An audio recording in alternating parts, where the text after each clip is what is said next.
Hi ನಮಸ್ಕಾರ ಎಲ್ಲರಿಗೂ. Welcome to Rekha lots. ಇವತ್ತಿನ ವಿಡಿಯೋದಾಗ ಏನು ವಿಶೇಷ ಅಂದ್ರೆ ನಾವು ಯಲ್ಲಮ್ಮ ಗುಡ್ಡಕ್ಕೆ ಹೊಂಟೀವ್ರಿ ಭಾರತ ಹುಣ್ಣಿ ಸಂಬಂಧ. ಅದಕ್ಕೋಸ್ಕರ 3 ಗಂಟೆಗೆ ಎದ್ದು ಅಡುಗೆ ಚಾಲೂ ಮಾಡೀನಿ. ಇವು ಹೋರನ ಕಡುಬು. ನೈವೇದ್ಯಕ್ಕೆ ಮೇನ್ ಬೇಕಾಗಿರೋದು ಇವ ಪಡ್ಲಿಗೆ ತುಂಬ ಸಾಕ್ರಿ. ಅಲ್ಲಿ 5 ಪಡ್ಲಿಗೆ ಇರ್ತಾವೆ. 5 ಪಡ್ಲಿಗೆ ಆಗುವಷ್ಟು ಕಡುಬನ್ನು ರೆಡಿ ಮಾಡ್ಕೋಬೇಕು. ಇದರ ಜೊತೆಗೆ ಅನ್ನ ಮಾಡಿ ಅದಕ್ಕೊಂದಿಟ್ಟು ಹುಳಿ ಕುಡಿಸ್ಕೊಂಡು ಹುಳಿ ಅನ್ನನೂ ಮಾಡಿದೆ.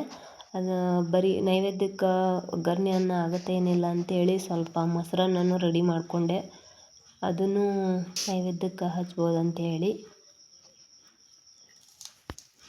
ಒಂದು 4 ಬೆಳ್ಳುಳ್ಳಿ, ಆಮೇಲೆ ಮೊಸರು, ಒಂದು ಸ್ವಲ್ಪ ಕೊತ್ತಂಬರಿ ಹಾಕ್ಕೊಂಡು ಅದನ್ನು ಸರಿಯಾಗಿ ಮಿಕ್ಸ್ ಮಾಡ್ಕೊಂಡು ಅದನ್ನು ಸ್ವಲ್ಪ ಇಟ್ಕೊಂಡೆ. ಆಮೇಲೆ ಬಾಕ್ಸಿಗೆ ಒಗ್ಗರಣೆ ಅನ್ನ ಮತ್ತು ಪಲ್ಯ ಎಲ್ಲನೂ ಹಾಕ್ಕೊಂಡು ಬಾಕ್ಸ್ನ ರೆಡಿ ಮಾಡಿಕೊಂಡು ಸೈಡಿಗೆ ಇಟ್ಕೊಂಡಿವಿ. ಅದನ್ನು ಈ ಬಾಕ್ಸಿನ ಜೊತೆಗೆ ಹಂಗೆ ಒಂದಿಷ್ಟು ಪ್ಲಾಸ್ಟಿಕ್ ಒಳಗೆ ಕಡುಬು ಹಾಕ್ಕೋಬೇಕಿತ್ತು. ಅವು ಬಿಸಿ ಇದ್ದವಲ್ಲ, ಅದಕ್ಕೆ ಒಂದು ಸ್ವಲ್ಪ ಆರಕ್ಕೆ ಸೈಡಿಗೆ ಇಟ್ಟಿದ್ದೆ. ಆಮೇಲೆ ಅವನು ಒಂದು ಪ್ಲಾಸ್ಟಿಕ್ಕಿಗೆ ಹಾಕ್ಕೊಂಡು ಕಡುಬು ರೆಡಿ ಮಾಡಿ ಇಟ್ಕೊಂಡೆ. ಒಂದು ಸ್ವಲ್ಪ ಸಂಡ್ಗೆ ಆಮೇಲೆ ಚಪಾತಿ ಎಲ್ಲನೂ ರೆಡಿ ಮಾಡಿ ಇಟ್ಕೊಂಡು ನಾವು ಕಾರ್ ತೊಗೊಂಡು ಹೊಂಟೀವ್ರಿ. ಯಲ್ಲಮ್ಮ ಗುಡ್ಡ ತಲುಪೋಷ್ಟಿಗೇನ ಟೈಮು 10 ಗಂಟೆ ಆಗಿತ್ತು. ಅಷ್ಟೊತ್ತಿಗಾಗಲೇ ರಶ್ ಆಗಿಬಿಟ್ಟಿತ್ತು ಯಲ್ಲಮ್ಮ ಗುಡ್ಡದಾಗ. ಆದ್ರೆ ನಮ್ಗೆ ಕಾರ್ ಪಾರ್ಕಿಂಗಿಗೆ ಎಲ್ಲಿ ಜಾಗನೇ ಸಿಗಲಿಲ್ಲ. ಎಲ್ಲ ಕಡೆನೂ ಹುಡ್ಕಾಡಿದ್ವಿ, ಆದರೂ ಭಾಳ ರಶ್ ಇತ್ತು. ಪೊಲೀಸ್ ಸೆಕ್ಯೂರಿಟಿನೂ ಇತ್ತು. ನಾವು ಹೋಗೋಷ್ಟಿಗೇನ ನಮ್ಮ ಅದೃಷ್ಟಕ್ಕೆ ಅಲ್ಲೊಂದು ಸೌಂಡ್ ಬಂತು. ಏನಂತ ನೋಡುವಷ್ಟರಲ್ಲಿ ಯಲ್ಲಮ್ಮಂದು ಪಲ್ಲಕ್ಕಿ ಉತ್ಸವ ನಡೆದಿತ್ತು. ಆ ಪಲ್ಲಕ್ಕಿ ಉತ್ಸವನೂ ನಾವು ಕಾರೊಂದು ಮುಂದೆ ಬಂದಿರೋದ್ರಿಂದ ಕಾರಲ್ಲೇ ಕುತ್ಕೊಂಡು ದರ್ಶನ ಮಾಡಿದ್ವಿ. ಅದು ನಮ್ಮ ಪುಣ್ಯ ಅನ್ಕೋತೀವಿ. ಇದಕ್ಕಿಂತ ಮುಂದೆ ನಮ್ಮನ್ನು ಪೊಲೀಸರು ಹೋಗೋಕೆ ಬಿಡಲೇ ಇಲ್ಲ.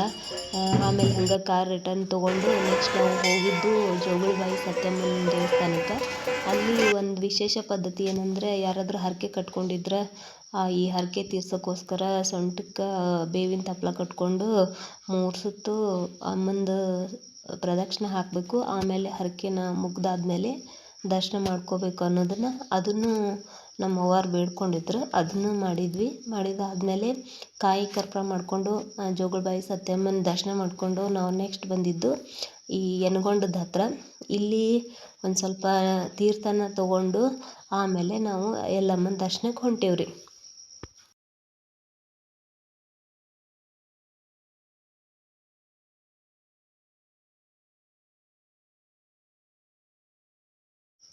ಒಳಗಡೆ ದರ್ಶನವೂ ಆಯಿತು. ಅದಾದಮೇಲೆ ಹೊರಗಡೆನೂ ಕೂಡ ಲೈವ್ ಸ್ಕ್ರೀನ್ ಹಾಕಿದ್ರು.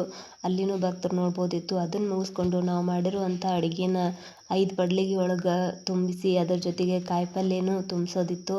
ಅದನ್ನೆಲ್ಲ ಮಾಡಿ ಅಲ್ಲಿ ಕರ್ಪೂರ ಹಚ್ಚಿ ಕಾಯಿ ಒಡೆಸಿ ಪೂಜೆ ಮಾಡಿ ಅಮ್ಮಂದೆಲ್ಲ ಪೂಜೆನ ನೆರವೇರಿಸ್ಕೊಂಡು ಆಮೇಲೆ ನಾವು ಊಟಕ್ಕಂತ ಹೇಳಿ ಬೇರೆ ಕಡೆ ಬಂದೀವ್ರಿ. ಇಲ್ಲಿಂದ ನಾವು ಊಟ ಮುಗಿಸ್ಕೊಂಡು ಹೋಗಿದ್ದು ಜಾತ್ರೆ ಒಳಗೆ ಸಿಕ್ಕಾಪಟ್ಟೆ ಗದ್ದಲಿತ್ತು. ಏನು ಸಾಮಾನು ತೊಗೊಳಕ್ಕೆ ಜಾತ್ರೆ ಒಳಗಿನ ಎಲ್ಲ ಥರದ ಸಾಮಾನು ಏನು ತೊಗೋಬೇಕೇನು ಸಿಕ್ಕಾಪಟ್ಟೆ ಸಾಮಾನು ಬಂದಿದ್ದು. ಕನ್ಫ್ಯೂಸ್ ಆಗಿಬಿಟ್ಟಿತ್ತು ಯಾವ್ದು ತೊಗೋಬೇಕು ಅನ್ನೋದು. ಆದರೆ ಜಾತ್ರೆ ಒಳಗೆ ಜಾಸ್ತಿ ಯಲ್ಲಮ್ಮ ಗುಡ್ಡದಾಗ ಮಾರಾಟ ಆಗು ಅಂತಂದ್ರೇ ಮಕ್ಕಳ ಸಾಮಾನು. ಇಲ್ಲಿ ನೋಡ್ರಿ, ಕಟ್ಗೆಯಿಂದ ಮಾಡಿರುವಂಥ ಎತ್ತಿನ ಬಂಡಿ, ಅವು ಭಾರಿ ಇಷ್ಟ ಅದು ನಮಗೆ. ಅದನ್ನು ನೋಡ್ತಾ ನಿಂತಿದ್ದೆ.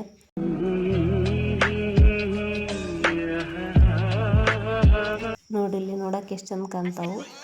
ಅದಾದ್ಮೇಲೆ ಟ್ರ್ಯಾಕ್ಟರ್ಸು, ಬರೀ ಮಕ್ಕಳ ಸಾಮಾನೇ ಜಾಸ್ತಿ ಬಂದಿದ್ದು. ಇಲ್ಲಿ ಜಾಸ್ತಿ ಮಾರಾಟ ಆಗುವಂತಂದ್ರೆ ಅಮ್ಮನ ಪಡ್ಲಿಗೆ ಮತ್ತು ಬಳೆ, ಎಲ್ಲ ಥರ ಅರಿಶಿನ ಕುಂಕುಮ ಭಂಡಾರ ಜಾಸ್ತಿ ಮಾರಾಟ ಆಗ್ತಾವೆ. ಅದರ ಕವಡಿ ಸರನೂ ಜಾಸ್ತಿ.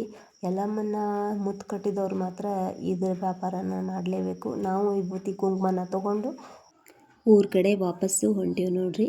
ಇದಾಗಿತ್ತು ನಮ್ಮದು ಯಲ್ಲಮ್ಮ ಗುಡ್ಡದ ಜರ್ನಿ. ನೀವು ಒಂದ್ಸಲ ನಮ್ಮ ಸೈಡ್ ಬಂದರೆ ಯಲ್ಲಮ್ಮ ಗುಡ್ಡದ ದರ್ಶನ ಮಾಡಿರಿ ಅಂತ ಹೇಳ್ತಾ, ಈ ವಿಡಿಯೋ ಇಷ್ಟ ಆದರೆ ಲೈಕ್ ಮಾಡಿ, ಸಬ್ಸ್ಕ್ರೈಬ್ ಮಾಡ್ಕೊಳ್ಳಿ. ಎಲ್ಲರಿಗೂ ಬಾಯ್.